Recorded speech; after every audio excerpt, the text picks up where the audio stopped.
we are looking at how to pronounce these two words that have very different meaning. Obviously, they do end with the same set of letters, but they are to be pronounced rather differently. And one of my viewers asked me for this pronunciation course or lesson specifically for those two words.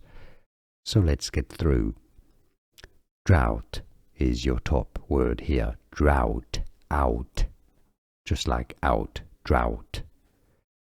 It means when it's very dry for a long period of time, a drought. Now the bottom word here is the past tense of the verb to bring, brought, brought. Okay, now in American English they'd say it more as brought, brought. But in British English, brought. So you have this O sound. So not an ow sound, an O sound. So again, your bottom word here is brought. I brought an apple with me this morning for breakfast. Brought. Drought is your top word.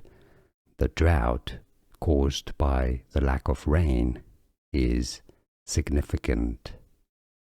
Did you get this? Let me know in the comments. Like this video if you found it useful. Appreciate your support and more videos for you here to learn more correct pronunciations. See you there. Thanks for watching.